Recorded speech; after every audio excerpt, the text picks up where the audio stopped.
नमस्कार, मैं doctor Nalin Kumar Suri, family physician, आपका अपने चैनल पे स्वागत करता हूं, अभिनंदन करता हूं। चलिए आज एक इम्पॉर्टेंट जानकारी शेयर करते हैं उन मरीजों के लिए जो ब्लड प्रेशर से ग्रस्त रहते हैं।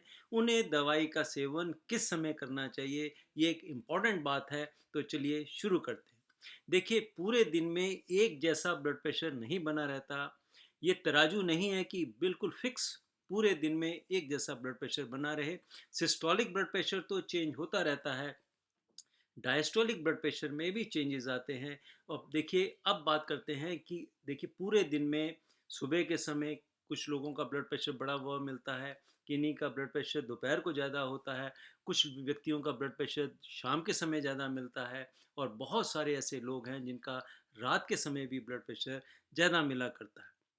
तो देखिए, इसमें वेरिएशन आते हैं, नेचुरल फ्लक्चुएशंस होती रहती हैं ब्लड प्रेशर की।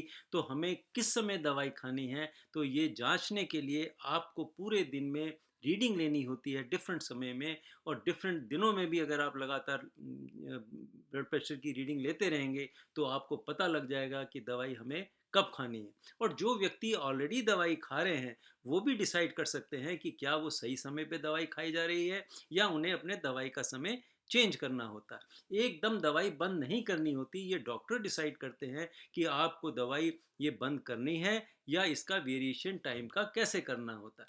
लेकिन कुछ जानकारी आप जरूर जो आपको मालूम होना चाहिए। देखिए, आमतौर पे क्या होता है कि सुबह के समय 6 बजे से लेकर 10 बजे के बीच में अक्सर लोगों का ब्लड प्रेशर बढ़ जाता है।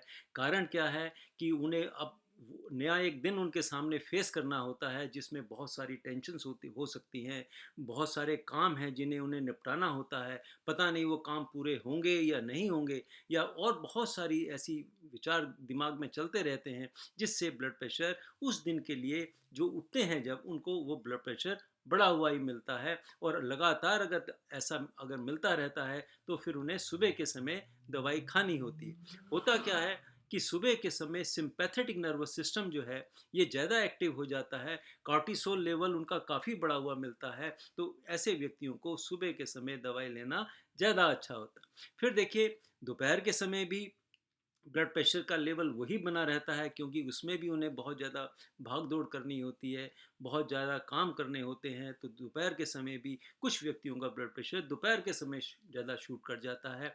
सुबह के समय भी मिलता है ज़्यादा, दोपहर के समय भी मिलता है। लेकिन शाम होते होते ब्लड प्रेशर कम अक्सर लोगों का मिलता है। कारण क्या है कि अब उनकी फिजिकल एक्टिविटी कम हो जाती है, टेंशन कम हो जाती है, रिलैक्सेशन ज़्यादा हो जाता है, आज का काम वो पूरा कर चुके होते हैं। तो इसलिए अक्सर देखा जाता है कि शाम के समय ब्लड प्रेशर बहुत सारे लोगों का कम मिला करता है। इसी प्रकार से जब रात को आप सोते हैं तो सोते समय भी ब्लड प्रेशर कम हो जाता है, फिजिकल एक्टिविटी कम हो जाती है, सारे दिन की दिनचर्या जो है वो निपटा चुके होते हैं, दिमाग में इतनी टेंशन नहीं रहे।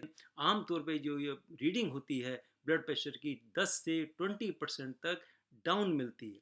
लेकिन अगर किसी व्यक्ति का रात के समय भी 10% से भी तक भी डाउन नहीं होता, उससे ऊपर बना रहता है, तो इसलिए उनको कार्डियोवास्कुलर रिस्क होता है कि उनको रात के समय फिर दवाई खानी होती है। तो इस प्रकार से आप पूरे दिन में 4-5 रीडिंग लीजिए डिफरेंट समय में, डिफरेंट दिनों में। अगर आप ऐसे रीडिंग लेके मॉनिटर कर सकते हैं कि मेरा ब्लड प्रेशर सुबह ज़्यादा होता है या रात को ज़्यादा होता है, तो उसके मुताबिक ही फिर दवाई खानी होती है। और जो भी आप दवाई खा रहे हैं, आजकल मैक्सिमम दवाइयाँ जो हैं उनका असर 24 घंटे तक रहता है। वो डॉक्टर से आप सलाह करके अपनी दवाई को डिसाइड कर सकते हैं कि सुबह ली जाए या शाम को ली जाए। तो ऐसा अगर आप जानेंगे तो क्या होगा कि आपका ब्लड प्रेशर जो है जिस समय शूट किया होता है, क्योंकि शुरू में तो दवाई का असर ज़्यादा अच्छा आता है, लेकिन जैसे जैसे दिन बीतता चला जाता है ब्लड प्रेशर की दवाई का असर भी बॉडी में कम होता रहता है। तो इस प्रकार से अगर आपको पता होगा कि मेरा ब्लड प्रेशर किस समय ज़्यादा होता है, तो अगर उस समय दवाई खाई जाएगी तो आप बहुत सारी ब्लड प्रेशर की कॉम्प्लिकेशंस जो अक्सर हो जाती हैं उससे अपना बचाव कर लेंगे। तो इसी के साथ ये वीडियो मैं समाप्त करता हूँ। फिर मिलेंगे, किसी और वीडियो पे चर्चा करेंगे। तब तक के लिए नमस्कार, बाय बाय।